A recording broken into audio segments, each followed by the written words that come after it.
मा बुंबावनो UPPL नि बिजाथिफोर गासैबो माने जेन्नायखौ नुहुरखाबाय जानांगौ बिथांमोना दिनै रायजो राजाफोरनि BPF खौ मोजां मोननानै सापर्ट खालायनो फैनाय दोहौखौ नुनानैनो नंबां जाबां बखिलागासिनो दङ। रन्जन दैमारि सार बिथांखौबो थांनाय 5 बोसोराव जेलनिफ्राय बख'नांगौ मालाब्लाबो फंसेबो बिथांमोननि खुगानिफ्राय जोङो खोनानो मोनाखै। रन्जन दैमारि सार बिथाङाबो जेलावनो दङमोन आरो जिहेतु एक्स NDF बे आदामोनखौनो लानानै सुक्ति खालायखानाय BTR गभर्नमेन्टआ फंसेबो एक्स NDF बे आदामोननि रिहेबिलिटेसननि नामावहाय जा अनसुंथाइफोर होनांगौमोन बेखौ होआखै। दिनैसिम फैयै फैयै जोंनि केम्पेना लास्ट जाफैबाय। दा बे हिसाबै जों गोबां जायगायाव माने बेरायनानै जोङो मिन्थिबाय माने गोबां रायजो राजाफ्रानो BPF खौ बे बारावहाय सापर्ट खालायनायखौ जोङो नुनो मोन्दों।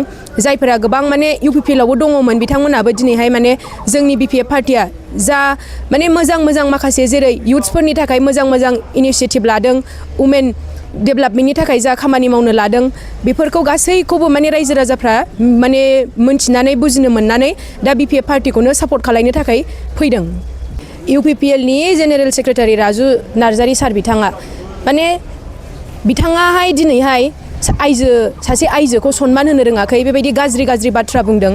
अब्ला जोंनि माने माबोरैहाय बे भट मोननो देरहागोन मालाबाबो बे जानो हाखाया आरो बेबायदि बिजाथिनो बेबायदि केन्डिडेटनो सोरबा जोंनि हिन्जाव आइजो माहारिया भट होगोन बियो माने होनाय नङा बेनो रावबो। दिपेन बर' सार बिथाङा जेलानाखि गोलाव सम दुलाराय बर' फरायसा आफादाव थानानै खामानि मावबोबाय थादों बिथांखौ जोङो सनमान होयो। किन्तु बिथाङा जेलानाखि दुलाराय बर' फरायसा आफादाव प्रेसिडेन्ट महरै खामानि मावदोंमोन बिथाङा बे समावहाय गावसोरजोंनो गोलाव सम थानानै खामानि मावबोखानाय प्रमद बर' सार बिथां जाय BTC नि चिफ जादोंमोन 5 बोसोराव बिथांखौ फंसेबो जोंनि जाथिनि जानानै खोथा माने खावलायाखै बुंहराखै।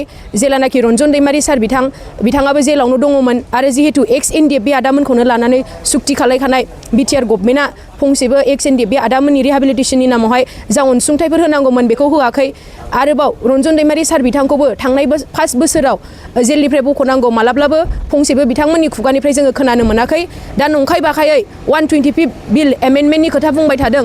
इन्टारिम गभर्नमेन्ट जायोबा सारखौ जेलनिफ्राय रन्जन दैमारि सार बिथांखौ जेलनिफ्राय बख'नानै BTC नि चिफ बानायनो जुदि थारैनो बिथांमोनाहाय जेलनिफ्राय बख'ग्रामोनब्ला बे 5 बोसोरावनो दिपेन बर' सार बिथांमोना खावलायगौमोन जे जोंनि रन्जन दैमारि सार बिथांखौ जेलनिफ्राय जोंहा माने बख'नानै लाबोनांसिगौ होननानै खावलायगौमोन।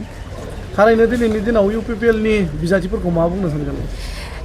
मा बुंबावनो UPPL नि बिजाथिफोर गासैबो माने जेन्नायखौ नुहुरखाबाय जानांगौ बिथांमोना दिनै रायजो राजाफोरनि BPF खौ मोजां मोननानै सापर्ट खालायनो फैनाय दोहौखौ नुनानैनो नंबां जाबां बखिलागासिनो दङ। खर' एम्फौ माने अरजोबनाय बायदि माने गोबां जाहाथा खोथा बुंगासिनो दङ। एखमबा जोंनि आइजोफोरखौ गाज्रियै बुंनानै स्लें वर्ड्स बाहायनानै माने लासिं सिं खालायनाय आरो गोबां जोंनि केन्डिडेट्सफोरखौहाय बिदिनो नंखाय बाखाय बाथ्रा बुंनानै गाज्रि फट' एडिट खालायनाय गाज्रि केपसन होनानै फेसबुकआव पस्ट खालायनाय जोङो नुगासिनो।